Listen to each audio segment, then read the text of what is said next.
Sehingga kebijakan hari ini untuk pengangkatan P3 berikutnya kami masih menghitung dulu.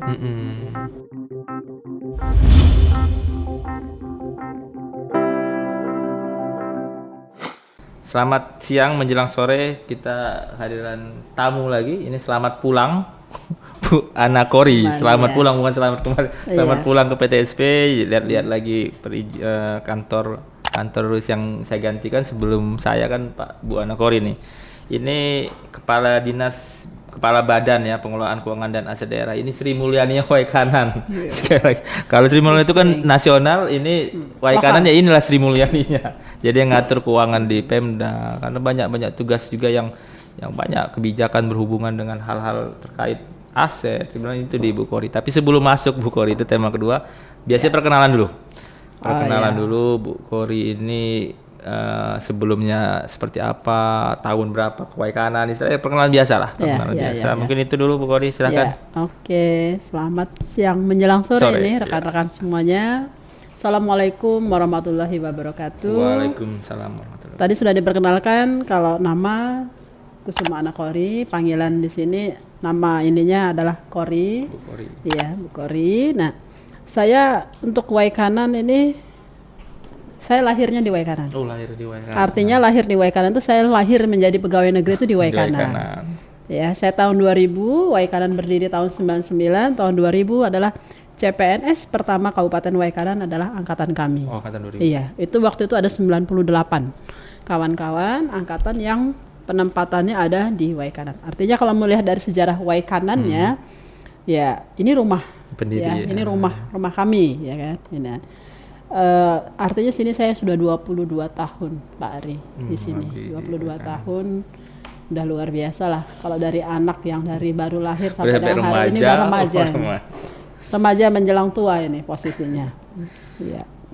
Jadi udah banyak, mungkin paling lama setahu saya, nanti cek dulu itu emang sebelum jadi kepala badan P2KA memang dulu di P2KA. Oh iya. Pak almarhum Pak Edward juga dulu kan kepala P2KA-nya. Iya. Itu Bu Kori sudah banyak lama di P2KA ya? Sudah. Iya, saya jadi penempatan CPNS itu waktu itu langsung ditempatkan di P2KA. Oh, CPNS ya, saya juga P2KA. Dulu itu masih bagian keuangan. Bagian keuangan. Dari bagian keuangan 2008 dia menjadi dinas. Awalnya dinas dulu. Itu yang dinamakan Dinas P2KA. Dia dulu. Ya, Dinas P2KA. Di 2016 baru menjadi badan. Oke.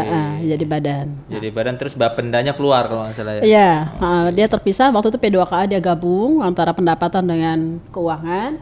2016 keuangan dengan pendapatan terpisah.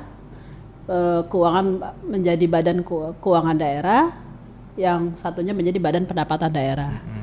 Nah, menjadi badan ini saya ke PTSP. Oh iya, saat itu pas jadi badan baru keluar 2016. Ya, sudah layak sih, karena keuangan saja sudah banyak sekali tuh yang diurusin. Kalau pendapatan juga lebih fokus nanti di badan pendapatan. Masuk sedikit lah berarti di BPKAD ya Bu Kori. Jadi tentang aset Pemda, aset tanah, bangunan, belum sampai ke tahap-tahap pencairan transfer dari pusat. Jadi yang sekarang lagi banyak fokus kalau di akhir tahun ini yang mana nih Bu? Jadi apa sih yang paling banyak nih urusan ini di sana? Urusan ya. Kalau urusan rutinitas ini biasa lah, namanya uang. Iya, namanya uang beredar. Karena hidup ini entah dia pemerintahan, entah dia rumah tangga atau perorangan, kita tidak lepas dari uang. Karena uang ini adalah untuk menjalankan apa rencana, apa program kita. Nah, di pemerintahan juga begitu, sama ya. Tidak mungkin kita akan ada program kalau tidak ada anggaran. Nah, yang namanya BPKAD ini dia mengelola uang dari merencanakan uang itu akan datang sampai dengan bagaimana mempertanggungjawabkannya. Artinya di situ dapurnya lah ya. Dapurnya Pemda itu ada di BPKAD. Ya, dari bagaimana saya mencari uang. Uang itu sumbernya banyak dari pusat, dari daerah sendiri, ya kan? Terus yang kedua adalah bagaimana membelanjakannya, bagaimana mempertanggungjawabkannya. Ya, jadi good government dan good governance-nya ada di situ. Itu yang diharapkan. Ya. Berarti bersinggungan dengan perencanaan Bapedanya juga ya. Ya, Keuangannya ya. berhubungan itu tuh. Ya. Ada perencanaan, ada anggarannya juga mengikuti. Iya, jadi ya. tandemnya itu dengan Bapeda. Iya. Bapeda punya program yang namanya di situ dituangkan dengan RPJM di kepala daerah, bupati. Nah, dengan situ diturunkan dengan Bapeda dengan posisi ini, nanti baru di-clearkan dengan keuangan. Bapeda punya uang, bapaknya ada program 1 triliun, nanti di cross check dengan BPKAD, kita cuma ada 900 miliar, berarti itu yang akan kita prioritaskan. Ya. Di dalam rencananya kita ya bensin bergeraknya lah ya. Iya betul. Masuk sedikit lah lagi tentang Pemda ini beberapa punya aset lah. Kemarin waktu Pak Susilo, Pak Kajari yang lama kan disampaikan juga dia ada MOU dengan BPKAD itu terkait pengawasan aset kita lah. Ini nyerempet ini di tema kedua. Ini boleh juga maksudnya biar lebih masuk lagi dengan Pak Kajari kemarin. Mungkin apa sih yang di MOU-kan dengan Kajari dengan keuangan kita tuh? Ya. Dari Kabupaten Waikanan berdiri tahun 99 itu kan kita menerima limpahan. Oh iya, Lampung Utara. Menerima limpahan dari Lampung Utara yang berbentuk aset. Ya, aset itu dari aset yang memang sudah kondisi existing, contohnya sekolah-sekolah maupun kendaraan-kendaraan ya. Nah, itu harus dicatat semua di dalam administrasi keuangan kita. Karena tadi di BPKAD kan dari merencanakan uangnya sampai mempertanggungjawabkannya. Kalau belanjanya OPD, ya kan? Nah, dengan posisi ini pertanggungjawabannya kembali lagi ke BPKAD. Yang dalam hal ini adalah aset ini dan harus tercatat. Nah, dari hasil audit BPK 2021 yang lalu, di sini kita memang ada banyak catatan, banyak masukan untuk pemerintah daerah Kabupaten Waikanan berkaitan dengan administrasinya. Administrasi dan fisik. Nah, dengan posisi ini langkah kita setelah itu kemarin menjadi audit dan sudah kita pilah ya, yang mana yang akan harus kita tindak lanjutin, yang mana yang harus kita selesaikan. Dalam arti selesaikan ini kondisi, sambil contoh itu kendaraan yang memang umur ekonomisnya sudah habis, kondisi fisiknya sudah tidak memungkinkan, kita lelang ke kantor lelang negara. Nah, ini yang sudah kita lakukan. Itu untuk mengurangi catatan-catatan kita yang memang kondisinya sudah tidak memungkinkan untuk dimanfaatkan. Nah, ada juga kendaraan-kendaraan kita atau aset-aset kita ini yang memang dikuasain oleh yang orang lain. Dalam artian di sini ada yang pinjam pakai, ya, ada yang ini. Nah, itu kami tata kembali. Nah, berkaitan dengan ini, kami tidak mampu bekerja sendiri. Nah, ya, kita menggunakan jaksa negara. Jaksa negara itu dalam hal ini adalah kejaksaan. Kami minta bantu karena nggak mungkin, personil kita tidak banyak, ya kan? Kemampuan juga kita sedikit. Kami minta jaksa. Nah, untuk tahun 2022 ini kita ada 4 SKK yang kita limpahkan ke jaksaan. Yang pertama kendaraan roda 2, roda 4 dengan tanah. Oh, aset tanah. Ya, aset tanah ada 2. Tanah kita di sini, Pemda sendiri yang kita dudukin hari ini. Yang kedua adalah tanah yang akan menjadi tanah KTM. Oh, yang kemarin. Ya, yang kemarin waktu itu Pak Ari masih di Nakar kan, itu sudah tersertifikat 62. 67, Pak. 67 ya. 67. Jadi masih ada 10 hektar lagi yang harus kita selesaikan. Iya. Mau nggak mau saya harus pakai jaksa. Itu. Betul. Iya. Karena kemarin banyak singgungannya juga memang terkait aset. Aset ini memang bukan juga bisa diremehkan juga ya. Udah bisa, karena ini bisa material. Dampaknya nanti pengelolaan keuangan daerah kita tidak baik ya. Oke, itu hanya terkait aset, saya sudah banyak tugas-tugas di fungsi. Nanti kedua kita lebih masuk lagi ke sistem keuangan Waikanan lah, bagaimana neraca kita. Terima kasih Bu Kori. Assalamualaikum warahmatullahi wabarakatuh. Waalaikumsalam. Segmen kedua dengan Kepala BPKAD, Bu Kori ini ya tadi saya bilang kan Sri Mulyani Waikanan yang ngatur duit masuk keluar segala macam, koordinatornya di Bu Kori. Kita ini sebenarnya dalam sisi besarnya mungkin tidak bisa dibandingkan mungkin dengan DKI Tangerang yang udah lebih besar lah dari lama. Kita ini kalau bisa boleh tahu nih, kalau boleh tahu biar masyarakat tahu juga sih berapa sih anggaran kita di Kabupaten Waikanan yang bisa kita belanjakan. Apa dari transfer daerah pusat semua atau dari kita? Seperti apa nih Bu? Biar gambaran besarnya tahu nih masyarakat. Ya, siap. Kalau kita melihat dari BPKAD ya. BPKAD itu kan mengelola uang ya. Dengan posisi uang yang dikelola itu berapa per tahun. Untuk 2022 ini saja itu 1,356 triliun. Ya, 1,365 triliun itu yang dikelola oleh Pemda Kabupaten Waikanan, dalam hal ini adalah BPKAD. Nah, dari jumlah 1,3 ini partisipasi dalam artian peran dari PAD ini masih kecil sekali. Dari kita ya. Iya, masih kecil sekali. Belum sampai puluhan belum juga ya. Artinya di sini kita baru menyumbang sekitar 70 miliar. Artinya persentase satu ya, entah 0,00 berapa dah gitu. Ya, artinya kita ini masih sangat tergantung ya dengan pusat.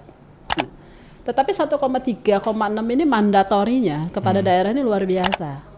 Ya, mandatorinya itu dari infrastruktur dia harus 40%. Pendidikan harus 20%, kesehatan 10%. Terus nanti di situ berkaitan dengan kalau belanja bekawai udah wajib ya. Terus untuk pemenuhan SPM, ya kan? Untuk pemenuhan sakit. Nah, dari 1,356 triliun ini untuk membelanjakan RPJMD-nya Pak Bupati ini sangat kecil sekali. Hanya 10%. Hanya 10%, artinya cuma 130 miliar untuk program RPJMD Pak Bupati yang 5 tahun ini. Ya, nah ini juga sangat berat ya, sangat berat kita untuk mengalokasikan ini dalam artian untuk membelanjakan berkaitan dengan program Pak Bupati. Iya. Ditambah lagi dengan dua yang lagi tren hari ini, selain yang tahun-tahun lalu ada COVID, ya, COVID harus sekian. Sekarang dengan ada inflasi BBM, makin luar biasa bebannya untuk daerah. Mikir juga nih ngatur duit. Ngatur uang yang memang kalau melihat dari secara total luar biasa Pak Ari. 1,3 triliun. Tapi berapa sih fungsi yang punya daerah? Sangat kecil sekali. Nah, inilah yang akhirnya strategi kita ya harus OPD ini harus maksimal dengan alokasi yang sangat minim. Kalau kita lihat masing-masing OPD itu minim ya, minim, tetapi hasilnya harus kelihatan. Nah ini yang artinya kita harus pandai-pandai lah mengatur ini, ya. Nah, karena belanja yang RPJMD ini kan belanja kepada masyarakat. Iya. Ya, contoh ini ada yang misi ketiga berkaitan dengan ekonomi. Program Pak Bupati salah satunya ada 6.000 yang harus kita bina UMKM. Iya, UMKM. Artinya dari PTSP ini berfungsi juga, berperan juga. Ya, ada koperasi, ada indak. Nah, ini dengan berapa sih alokasi 3 dinas ini kan kecil sekali. Nah, ini yang akhirnya ya itu tadi, harus pandai-pandai. Nah, kedua, kami berharap juga masing-masing OPD ini juga harus aktif ke pusat. Kita mengharapkan ada dana dekon-dekon yang kegiatan ada di pusat tapi lokusnya ada di Waikanan. Nah, ini artinya kita berlomba-lomba lah ya SKPD ini untuk bagaimana berkomunikasi dengan pusat sehingga lokus yang menjadi program pusat, program provinsi itu larinya ke Waikanan. Nah, ini kan sudah mengurangi beban kita untuk pemenuhan RPJMD ini.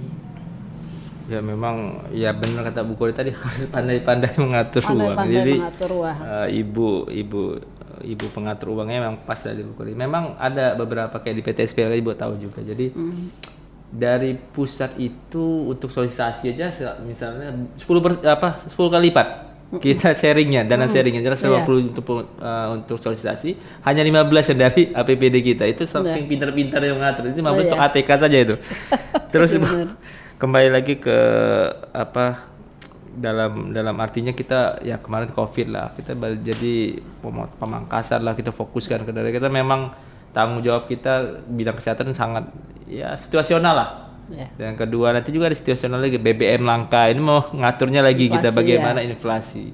Terus ada juga Bu Kori mungkin nanti perekrutan nih. Ini perekrutan agak seksi juga nih bahwa ada kebijakan honorer dihapus dan kita melakukan P3K. Nah, P3K itu kan saya belum terlalu detail nih. P3K ini nanti apakah memang yang ditransfer dari pusat itulah, apa kita harus ngatur-ngatur uang kita lagi atau memang khusus? Ini kan agak bingung. Nanti kemampuan kita juga seperti apa tuh? Biar kita tahu semua. Silakan Bu Kori.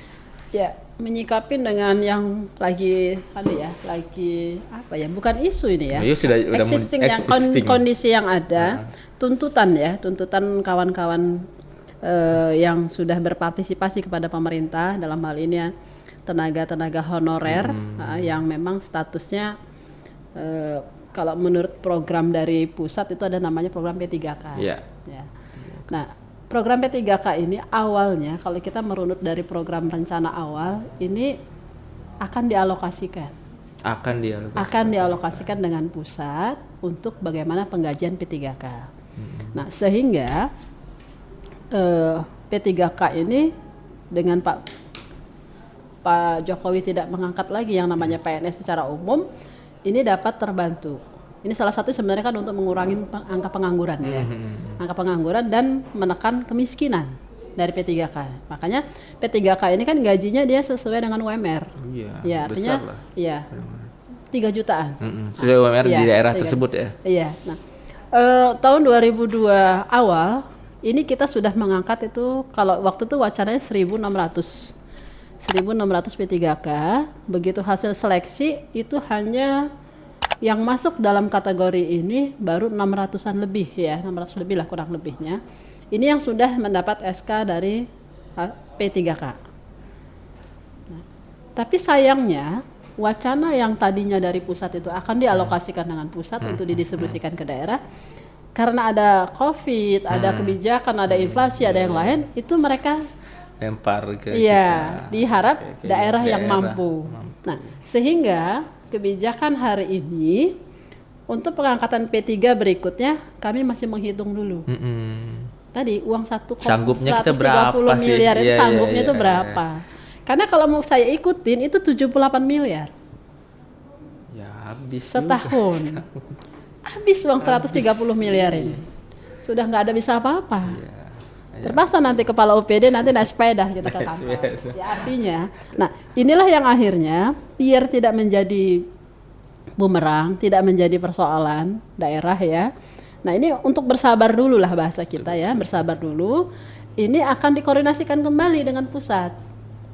Yang mana alokasi DAU ya, dari sumber DAU itu untuk P3K. Dan ini nasional dari Aceh sampai sana.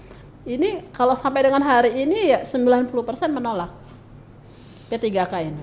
Ya rata-rata kan uang Pemda kan yang rata-rata mirip. Jadi kita ngeluh seperti itu dengan yang kabupaten lain ya sama juga mungkin. Sama, ya. Kecuali untuk daerah-daerah maju yang sumbernya dari PAD-nya besar seperti dia bagi hasilnya migasnya daerah-daerah penghasil itu dia tinggi. Contoh Aceh ya. Riau ya. Mana Papua. Mereka tidak bermasalah dengan ini, clear lah. Karena bagi hasil mereka, contohnya Natuna yang pulau sekecil itu, dia setiap tahun anggarannya 2 triliun, belanjanya nggak bisa, beli mobil nggak bisa, karena tidak ada sarana untuk jalan ini. Jadi setiap, kalau kemarin bukan curhat ya, cerita itu, setiap tahun 200 miliar pasti saldo. 200 miliar pasti saldo. Saya bilang, saya pinjam dong. Iya, kalau boleh, kita banyak nih, luas begini nih karena mereka secara lingkupnya kecil, belanja modalnya kecil, dan uang besar. Nah itu mampu mereka untuk mengangkat P3K. Tetapi ya tidak ada orang yang untuk diangkat itu tidak ada, karena kepulauan kan, penduduknya tidak terlalu banyak. Nah itu ya masalah juga. Dia ada uang tapi tidak ada orang. Nah kita tidak ada uang, pegawai yang mau daftar banyak gitu loh. Artinya ini juga pusat juga harus berpikir kembali lah untuk kebijakan ini. Dengan posisi P3K memang menyelesaikan secara umum, tapi menjadi masalah-masalah baru untuk daerah. Iya, ini yang kita ini kan. Ya jadi untuk rekan-rekan yang memang belum masuk di dalam seleksi P3K ini ya untuk agar bersabar. Kemarin kan kita melihat tuh dari unsur kesehatan menuntut ini gitu kan. Nah ini sedang didiskusikan dengan pusat berkaitan dengan mekanisme rekrut dan pembiayaannya. Sementara itu. Iya.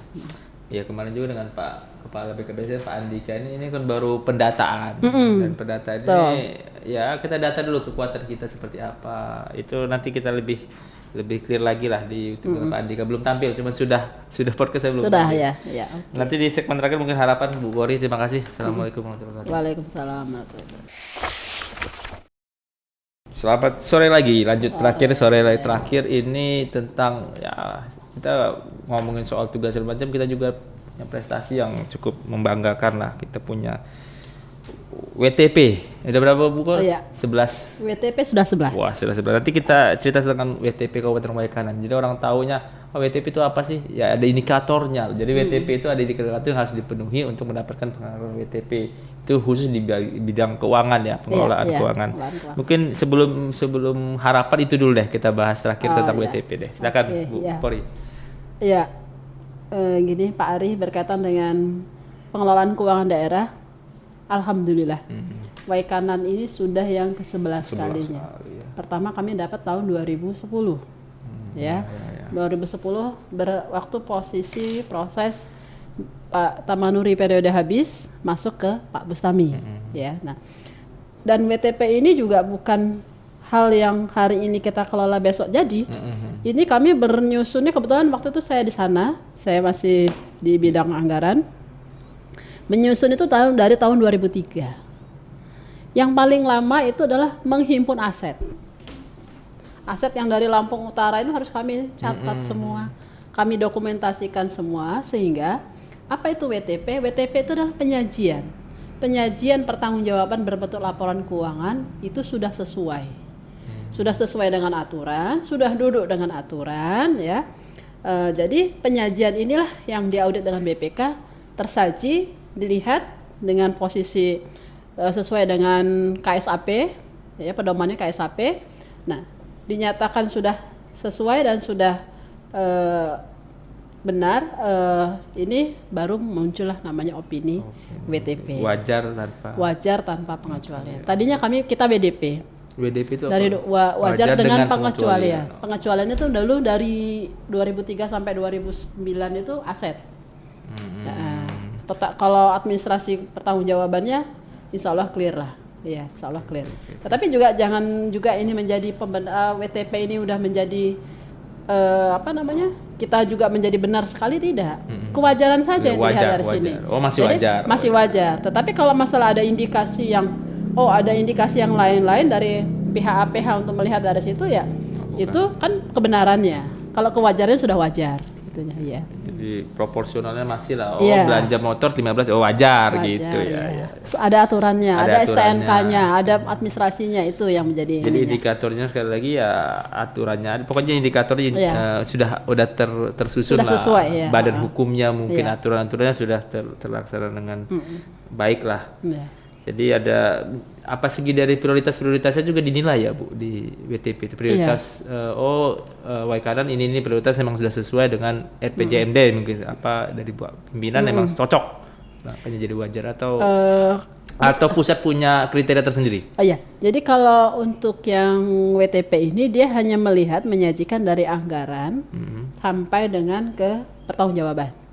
Nah, kalau untuk yang masuk nggak di dalam visi misi Bupati program ini sesuai atau tidak, itu nanti dia di good governance-nya, ya kan?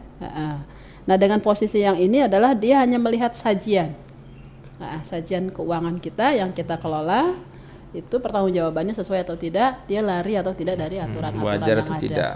Oke, paham lah. Masyarakat juga bisa melihat dengan Nah, terakhirlah dengan Bu Keuangan. Harapan terkait di sekarang kan ya Ibu tahu sendiri sekarang BBM naik, mungkin bakal ada inflasi lah. Kemungkinan ada lah walaupun kecil besarnya kita nggak tahu. Nah, dalam hal itu tuh harapannya dari keuangan Kabupaten Waikanan nih, apa harapan kita nih bisa bertahan seperti apa nih dan keinginannya seperti apa nih?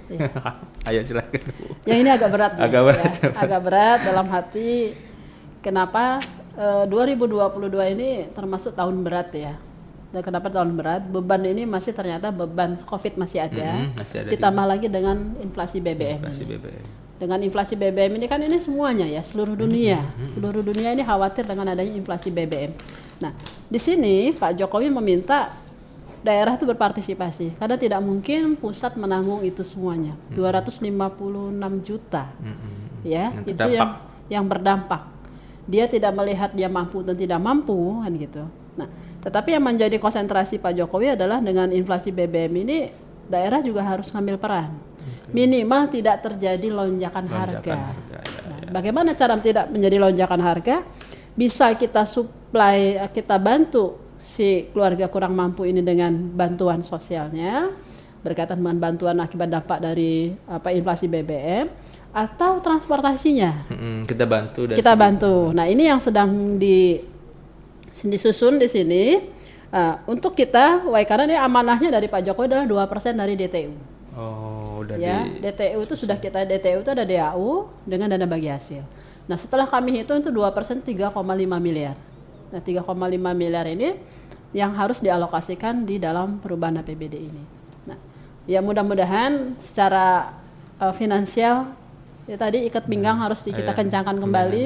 Kayaknya harus diet lah kalau bahasa anak sekarang itu harus diet. Bu, Covid kemarin diet, ya ini diet lagi. Ini diet lagi, ya mudah-mudahan kita tidak menjadi kelaparan atau stunting ya. Tapi mudah-mudahan ini kan tujuannya bagus ya untuk bagaimana tidak terjadi kenaikan harga. Karena kenaikan harga ini dampaknya nanti kemiskinan akan meningkat, ya kan? Kemiskinan akan meningkat, daya beli masyarakat tidak ada. Nah, ini yang tidak kita inginkan sehingga nanti terpuruk lagi.